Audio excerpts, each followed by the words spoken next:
চিন্তা করছি না ফ্যানগুলো যে চেক করতে হবে সেগুলোকে চেক করতে হবে। আমি বারবারই বলি যে এগুলো তোমার অবস্থা খুব খারাপ, তখন ছাদ ফ্যান করতে পারে।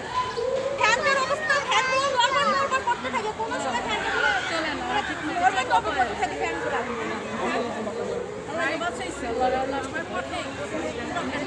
এগুলো তো তাদেরও দায়িত্ব, সবগুলো চেক করা, জিনিসপত্রগুলো যে চেক করার দায়িত্ব তাদের না। ক্লাস নেই, তারা তো একটা বেলা তোমার ফ্যান চেক করবে।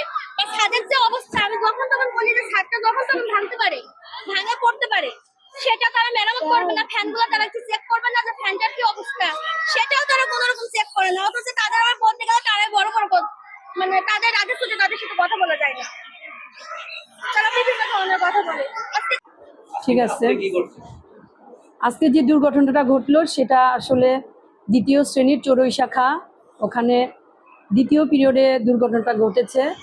ওখানে বাচ্চা হচ্ছে ওদের মোট 36 জন শিক্ষার্থী ওই ক্লাসে শ্রেণীকক্ষে ক্লাস করে। দ্বিতীয় পিরিয়ডে গণিত শাখায় টিচার ছিল সেলিনা আক্তার, যথারীতি উনি গণিত ক্লাস করাচ্ছিল।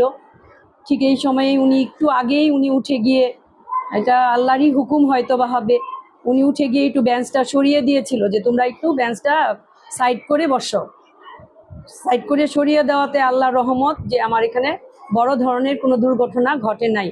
আল্লাহর রহমতে আমরা পার পেয়ে গেছি অনেকটা, আল্লাহর ইচ্ছাতেই। এখন ব্যথা পেয়েছে আমার 3-4 জন শিক্ষার্থী, একজন বেশি ব্যথা পেয়েছে, তার 5টা সেলাইও লেগেছে।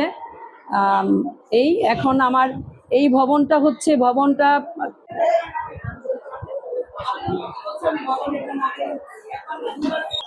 আজকে 10:40 দিকে আমার দ্বিতীয় ক্লাস ছিল, দ্বিতীয় শ্রেণীর চড়ুই শাখায়। তখন আমি ক্লাসে ছিলাম।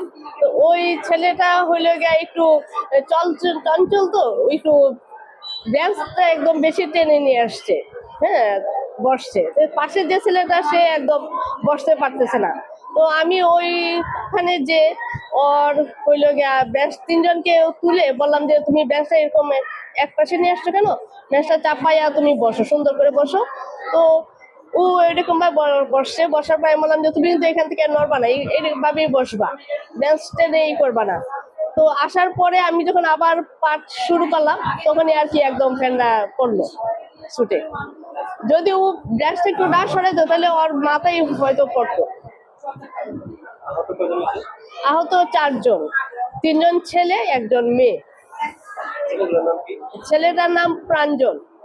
আজকে আমি আলীগঞ্জ সরকারি প্রাইমারি স্কুলের প্রধান শিক্ষিকার আমন্ত্রণে একজন প্রাক্তন এই স্কুলের ছাত্র হিসাবে স্কুলের সার্বিক পরিস্থিতি দেখার জন্য আসি।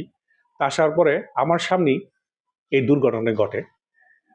অত্যন্ত একটা মর্মান্তিক ঘটনা। একটা স্কুলের একটি ফ্যান পড়ে 4-5টা বাচ্চা আহত হয়। এর মধ্যে একটা ছেলে খুবই ইনজুর্ড হয়, যার 4টা সেলাই লাগে। তো ভবনটি একটি ঝুঁকিপূর্ণ ভবন। এই ভবনে কি করে ক্লাস চলে আমার বোধগম্য নয়। তো আমার আবেদন থাকবে ঊর্ধ্বতন কর্তৃপক্ষের কাছে যে এই ভবনটিকে পরিত্যক্ত ভবন ঘোষণা করে দ্রুত এখানে একটি আধুনিক ভবন নির্মাণের জন্য, যাতে ভবিষ্যতে এই ধরনের দুর্ঘটনা না ঘটে।